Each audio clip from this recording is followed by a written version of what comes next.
SV Marathi subscribe करा आणि नवीन व्हिडिओची सूचना मिळवण्यासाठी बेल बटन दाबायला विसरू नका.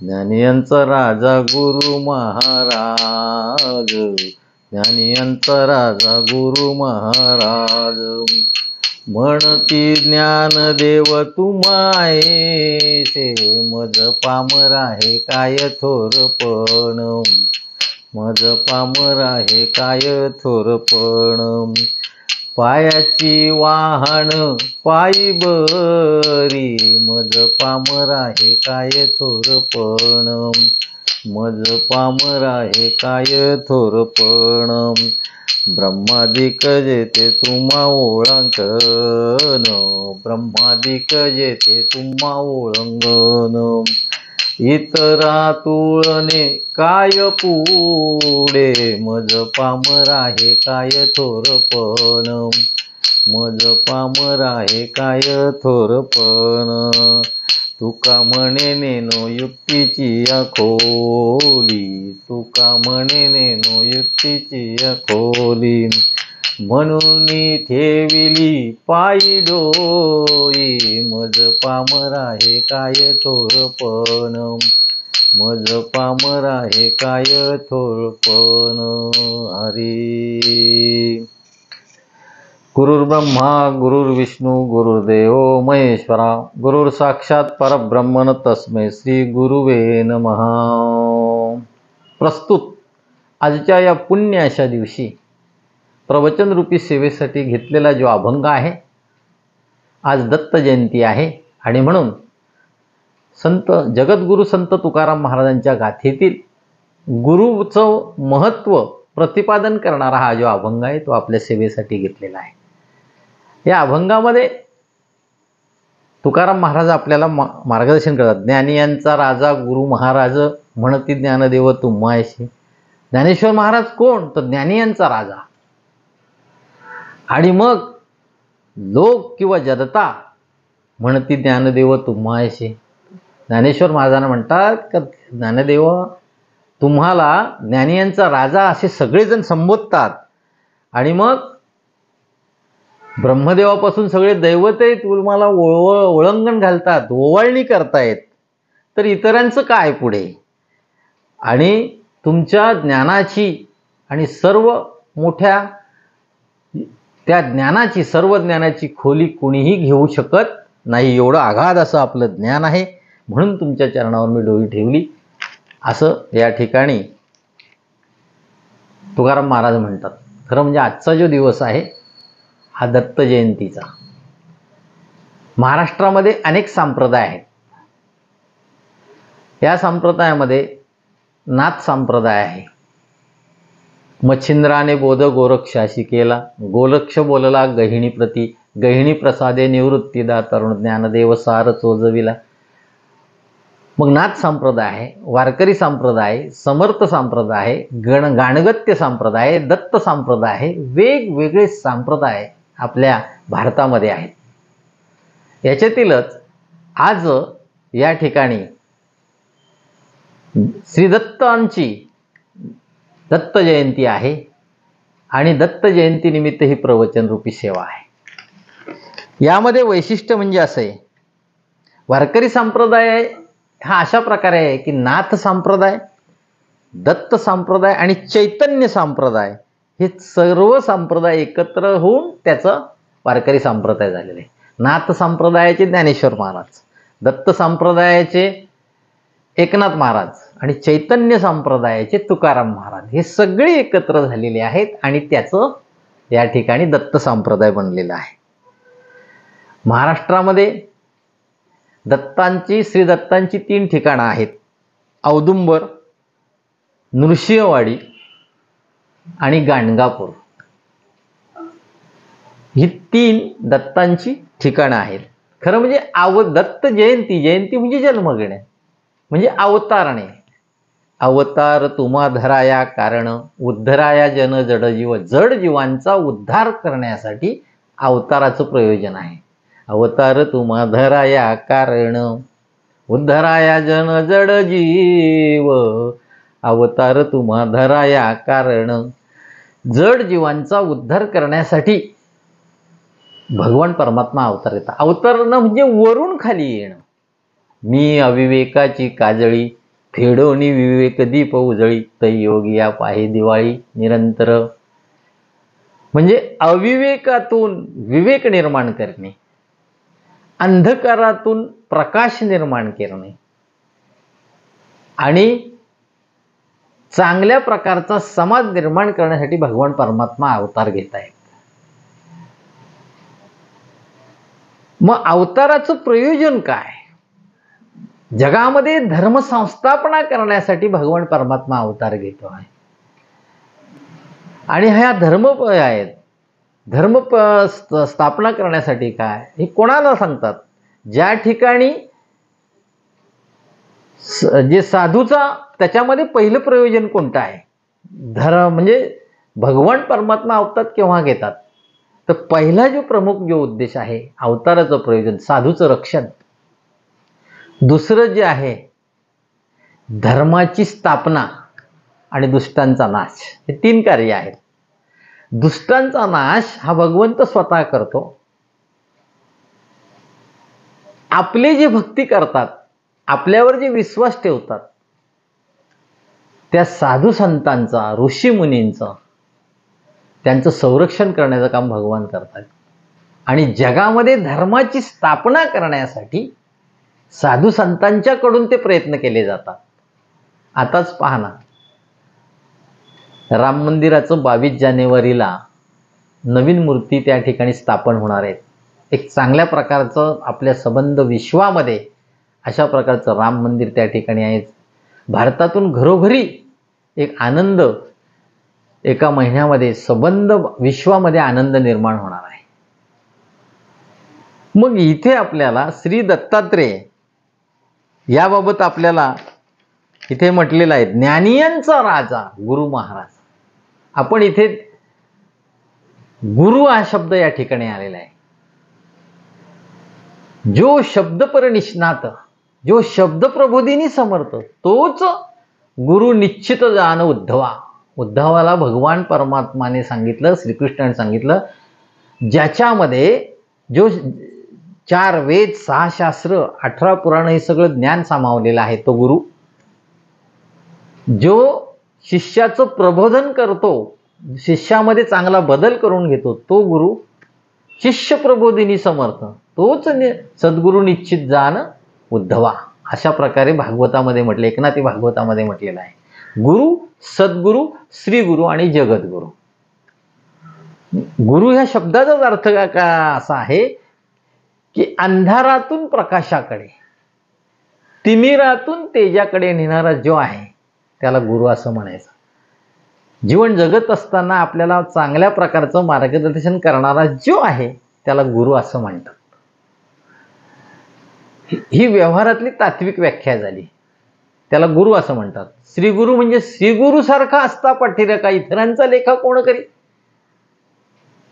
श्रीगुरु हे निवृत्तीनाथ महाराज होते, ज्ञानेश्वर महाराज म्हणतात, त्यांच्यासारखा मला जर पाठीराखा जर असेल तर इतरांचं लेखा करण्याची काय गरज आहे. गुरु, श्रीगुरु आणि जगद्गुरु. जगद्गुरु कोण? जगद्गुरु तुका अवतार नामायाचा. संप्रदाय सकाळ येथून या. जगद्गुरु तुकाराम महाराज. कृष्णमुंदी जगद्गुरु. कृष्णाला जगद्गुरु असं, भगवान श्रीकृष्णाला जगद्गुरु असं संबोधलं जात आहे. मग ज्ञानियांचा राजा गुरु महाराज म्हणून ती ज्ञानदेव आणि ज्ञानेश्वर महाराजांना तुकाराम महाराज आणि सगळेजण असे म्हणतात की तुम्ही ज्ञानियांचा राजा आहात. ज्ञानियांचा राजा, ज्ञानराज माझी योग्यांची माऊली, तेने निगमवल्ली प्रगट केली. योग्यांची माऊली आहे ज्ञानेश्वर महाराज, म्हणजे योग्यांची माऊली आहे. ज्ञानेश्वर महाराज म्हणजे योग्यांचीही माऊली होती, त्यांनी निगमवल्ली प्रगट केली. दत्तात्रेय हे, भगवान दत्तात्रेय हे योगी होते. भगवान शंकर हे योगीराज होते. भगवान श्रीकृष्ण हे योगेश्वर होते आणि ज्ञानेश्वर महाराज हे योगीराज माऊली. ज्ञानराज माझी योग्यांची माऊली, जेने निगमवल्ली प्रगट केली. बघा पुन्हा या ठिकाणी लक्षात घ्या, श्री दत्तात्रेय महाराज हे योगी होते. भगवान शंकर हे योगीराज, भगवान श्रीकृष्ण हे योगेश्वर आणि ज्ञानेश्वर महाराज हे ज्ञानराज माझी योग्यांची माऊली. कैलासाचा देव भोळा चक्रवर्ती, पार्वतीचा पती योगीराज. भगवान शंकर हे योगीराज होते. योगी हा काही साधा नाही. योगी कोणाला म्हणायचं? पैल मेरूच्या शिखरी, असं याचा एक उल्लेख पुराणामध्ये आलेला आहे. पैल मेरूच्या शिखरी, एक योगी मेरूच्या पैल तिरी एक योगी त्या ठिकाणी दिसला, असं या ठिकाणी उल्लेख आलेलं. पैल मेरूच्या शिखरी एक योगी निरंकारी, मुद्रा लावून खेचरी प्राणायामी बैसला. पैल मेरूच्या शिखरी एक योगी निराकारी. दत्तात्रयांचं वर्णन या ठिकाणी केलेलं आहे नाथ महाराजांनी. पैल मेरूच्या शिखरी एक योगी निराकारी, मुद्रा लावून खेचरी प्राणायामी बैसला. म्हणजे ज्ञानेश्वरीतल्या 6व्या अध्यायामध्ये योगाबद्दलचं म्हटलेलं आहे. चिर मुद्रा, चिन्मय मुद्रा, आख्खी मुद्रा, पूर्ण मुद्रा हे मुद्रेचं प्रकार आहेत. योगशास्त्रामध्ये मुद्रेला फार महत्त्व आहे. मुद्रेचे तसे 10 प्रकार दुसरे आहेत. खेचरी, भूचरी, चाचरी, षण्मुखी, महामुद्रा, महाबंद, मोहावेद, विपरीत करणी, वज्रोली आणि शक्तिचलन असे या ठिकाणी मुद्रेचे 10 प्रकार शास्त्रामध्ये सांगितलेले आहेत. आणि दत्त हा देव आपला भगवान दत्तात्रय तर असं आहे की याचं संत एकनाथांनी त्यांच्या आरतीमध्ये सांगितलेलं आहे की त्रिगुणात्मक त्रिगुणी दत्त हा जाणा. हा त्रिगुणात्मक आहे. रज, तम आणि सत्व यांपासून हा बनलेला आहे. म्हणजे त्रिगुण त्यांच्यामध्ये सामावलेले आहेत. रज, तम आणि सत्व. त्रिगुणी अवतार त्रैलोक्य राणा. हा त्रिगुणी अवतार आहे. हा त्रैलोक्याचा अवतार आहे. दत्त जैसा ऐसे लागले ध्यान, हरपले मन झाले उन्मन. आणि मग अशा प्रकारचं ज्याच्यामध्ये 3 गुण सामावलेले आहेत त्या दत्त याचा शब्दाचाच अर्थ असा आहे की समोर उभा राहणे. आपण मनात आणल्याबरोबर दत्त आपल्या समोर उभे राहतात.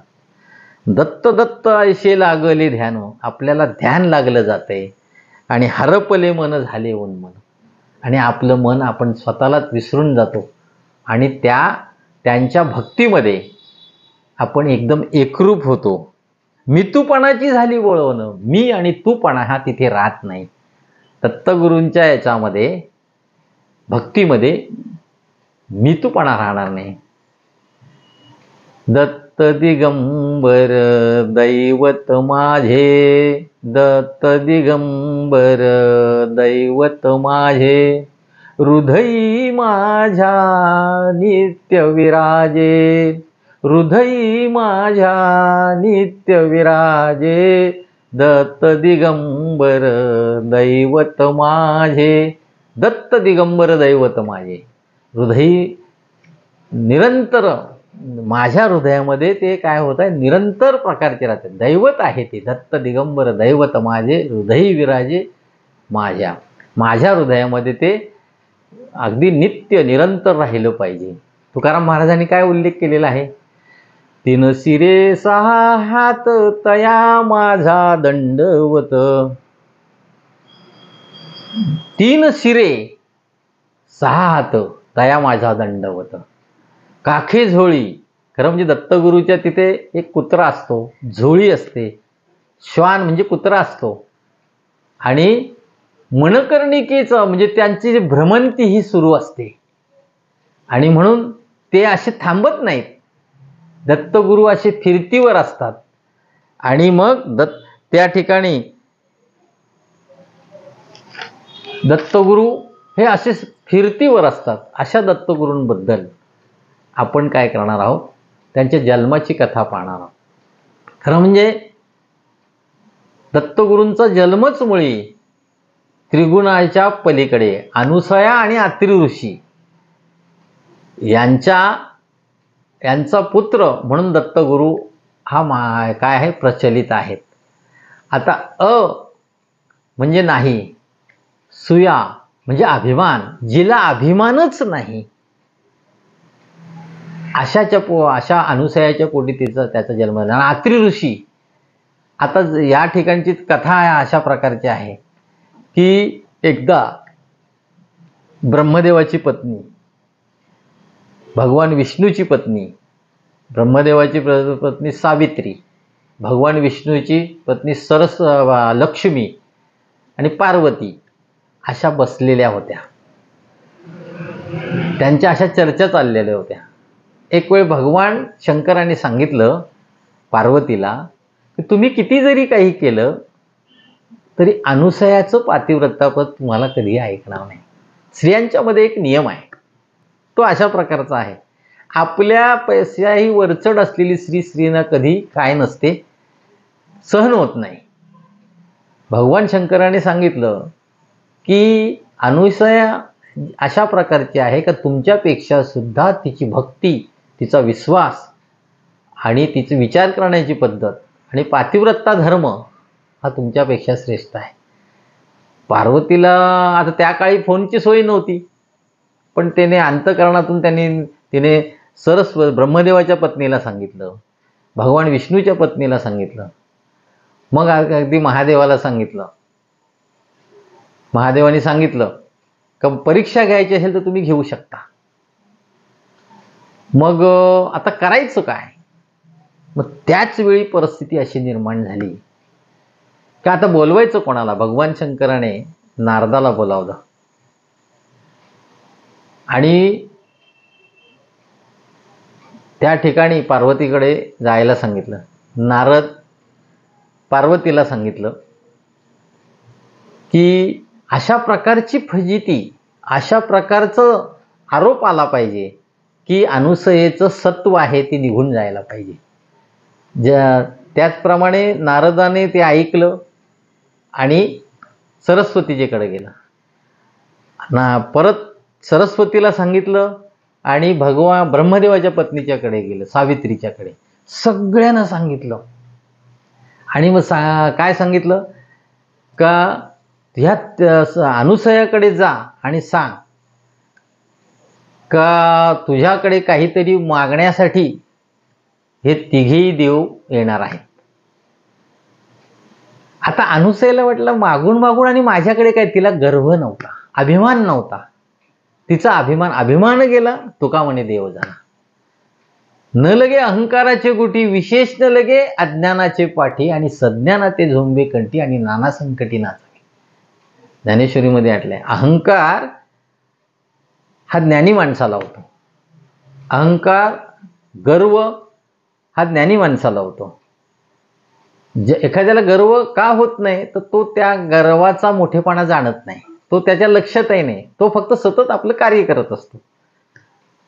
आणि मग नारद मुनी अनुसयाकडे गेले का तुझ्याकडे काहीतरी मागण्यासाठी ब्रह्मा, विष्णू आणि महेश हे येणार आहेत. मग आता करायचं काय? मग आता त्यांना सांगितलं, अत्रि ऋषींना अनुसयाने सांगितलं हे तिघे जण माझ्याकडे काय येत आहेत?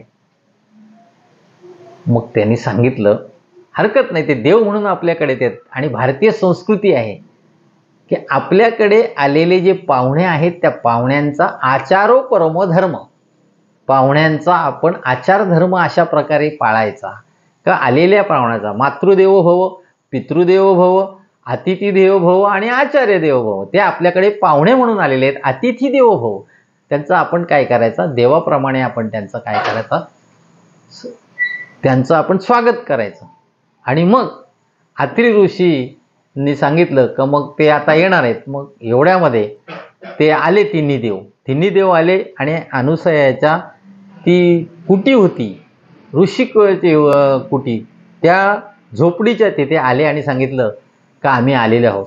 हे तिघी जण देव येणार होते म्हणून तिने काय केलं, सारवण दिलं होतं, सारवलं होतं, रांगोळ्या काढल्या होत्या, फुलं मातलेली होती. त्यांनी विचारलं तिघे ब्रह्मा, विष्णू, महेश, आणि त्याने सांगितलं येऊ का आतमध्ये? त्याने सांगितलं पण आम्ही आतमध्ये आज असे येणार आहोत तर तुझ्याकडे काहीतरी मागायला येणार आहोत. तिने असं म्हटलं तुम्ही मागून मागून काय मागणार आहात? अनुसया म्हणाली मागून मागून काय मागणार आहात, कारण तुम्ही देव आलेले आहेत ना, अतिथी धर्म मी पालन करणार आहे. तर त्याने सांगितलं आम्ही तुझ्याकडे मागणं, ती बोलते आम्ही असं आहे की घातिले दुकान देती आली अशी दान. आम्ही अशा प्रकारचे विचार आहोत का आम्ही असं दुकान मांडलेले जे आलेत त्यांना दान, सात्विक दान आम्ही करणार आहोत. दानाचे प्रकार आहेत. दातव्यमिती यदान्नम दीयते अनुपकारणे देशे कालेच पात्रेच यदान्नम सात्विकम श्रुतम. गीतेमध्ये म्हटलेले सात्विक पद्धतीचं दान आम्ही तुम्हाला, तुम्ही मागता म्हणून आम्ही देणार होतो आणि तुम्ही देव म्हणून जर आमच्याकडे आलेले आहेत तर आम्ही तुम्हाला दिल्याशिवाय राहणार नाही. ठीक आहे म्हणतात. मग आता त्यांनी काय केलं, ते म्हणाले आम्ही तुझ्याकडे येऊ ब्रह्मा विष्णू महेश, आम्हाला दान. कारण त्यांनी त्यांच्या पत्नी ज्या होत्या, ब्रह्मदेवाची पत्नी, त्याचप्रमाणे भगवान विष्णूंची पत्नी आणि शंकराची पत्नी, यांनी त्यांना सांगितलं तुम्ही याच्याकडे अनुसयाकडे जा आणि त्यांना असं सांगा का आम्हाला भोजन हवं आहे. ते म्हणते भोजन देऊ ना. भोजन द्यायला काहीच नाही, जेवण तर कोणालाही देतो, तर तुम्ही तर देव आहात. पण ते म्हणा आम्ही तसं भोजन घेणार नाहीत, तुम्ही नग्न होऊन आम्हाला भोजन वाढलं पाहिजे. आता तिला प्रश्न पडला. ती आत्री ऋषीकडे गेली. त्याने सांगितलं ठीक आहे.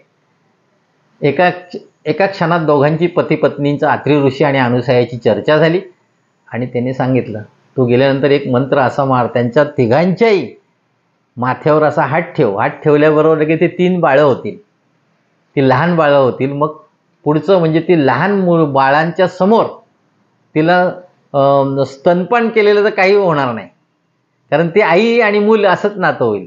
मग त्याचप्रमाणे केलं तिने. ती आल्यानंतर ते म्हणतात या. ते तिन्ही देव आले, त्यांच्यावर असं पाणी शिंपडल्याने हाताने असं त्यांना वरदहस्त ठेवल्याबरोबर ती लहान बाळं झाली. मग त्यांना सांगितलं तुम्ही आता स्तनपान करा.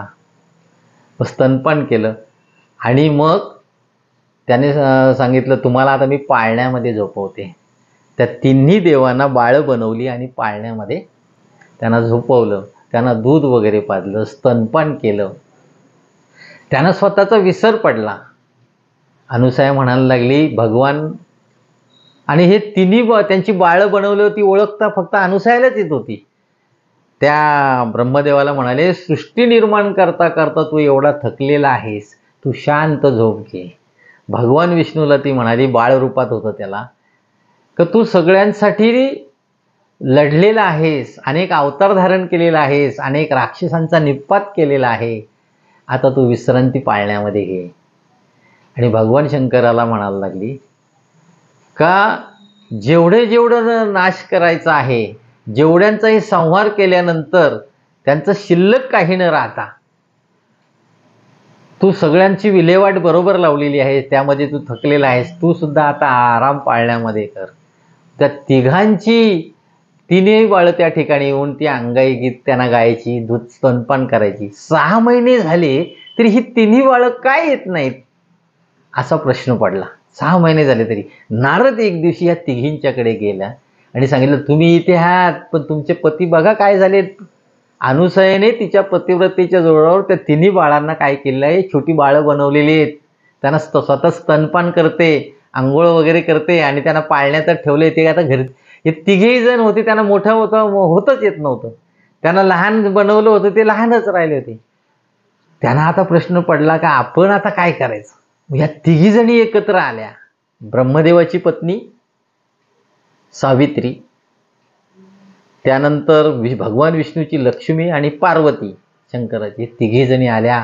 अनुसयाच्याकडे बरोबर आल्या आणि सांगितलं अनुसये आमचे पती कुठे आहेत. तिने सांगितलं पाळण्यात आहेत, हे तिघांना घ्या. तर त्याने सांगितलं पण ते कसं काय पाळण्यात. आता ते म्हणतात आता ही 3 बाळं आहेत, ती तुमची तुम्ही ओळखा. ती पाळण्याजवळ गेले तर आता त्यांना प्रश्न पडला का कोणाचं कोण, कसं काय ओळखायचे आता. मग अनुसयाला त्या शरण गेल्या, त्या 2 हात जोडले, नतमस्तक झाले त्या तिघी जणी तिच्यासमोर आणि सांगितलं आमच्या मनामध्ये गर्व झाला होता.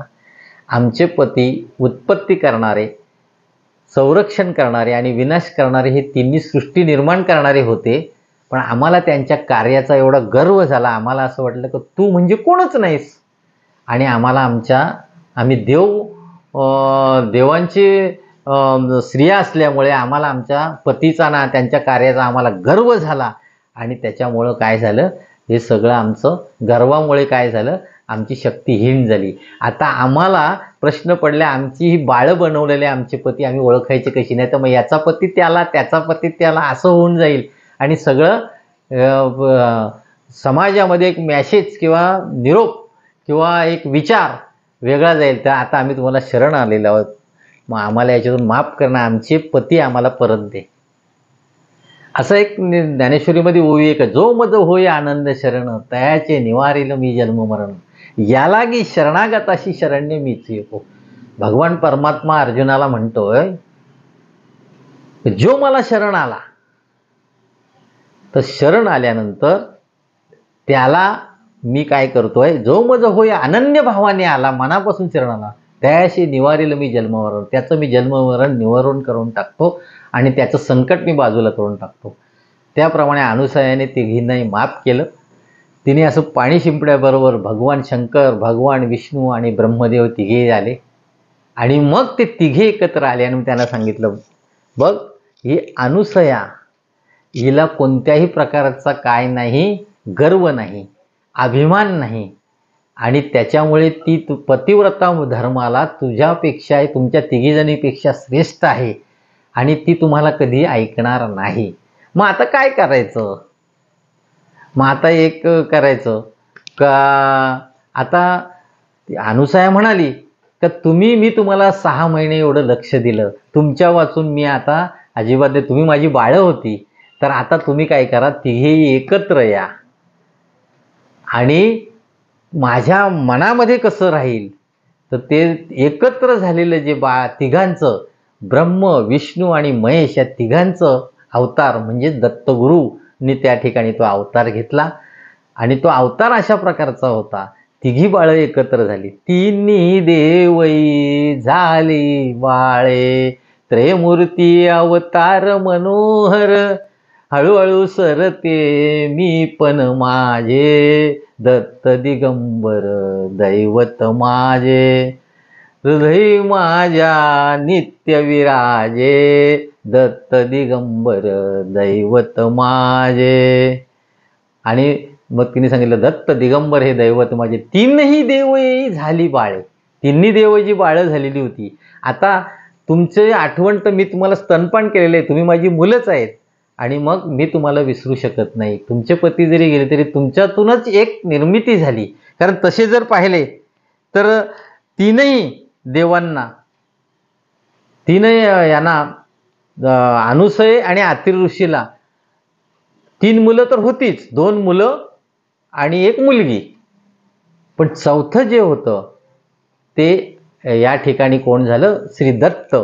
आणि श्री दत्त ह्या रूपाने ब्रह्म विष्णू आणि महेश या तिघांचं एक दत्त म्हणून त्या ठिकाणी ते त्या अनुसयाच्या पाळण्यामध्ये राहिलं. यांनी यांचे पती घेतले झाले आणि मग याला या ठिकाणी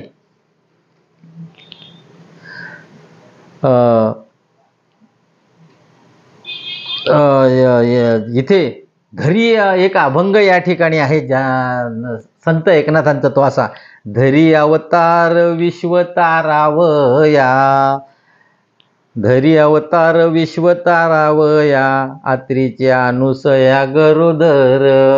विश्व तारण्यासाठी अत्रि ऋषींची अनुसया ही गरोदर झाली.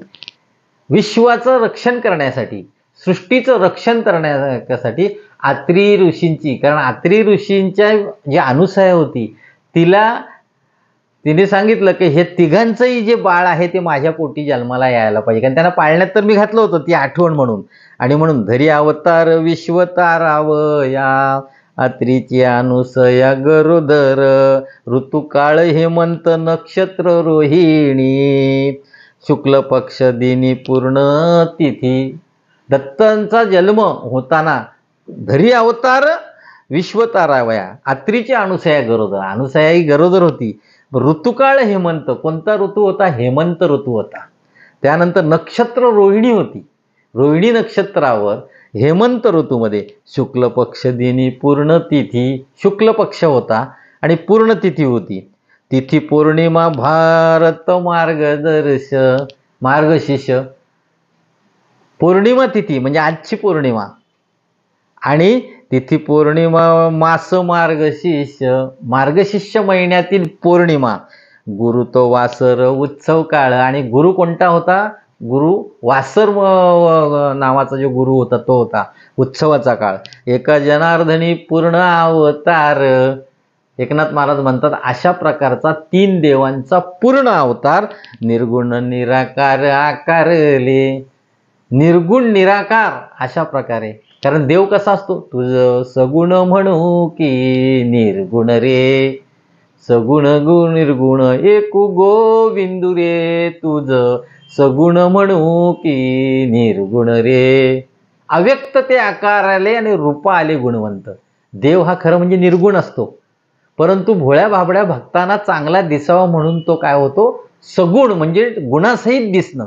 जसं एखाद्या फोटोमध्ये असलेला फोटो किंवा एखाद्या मूर्तीमध्ये असलेला देव किंवा पिंडीमध्ये असलेला देव आपल्याला दिसतो, पण देव जर खरी ज्ञानी यांच्यासाठी जर असला, ज्ञाना यांच्यासाठी तो निर्गुण आहे आणि भोळ्या बाबड्या भक्तांसाठी तो सगुण आहे.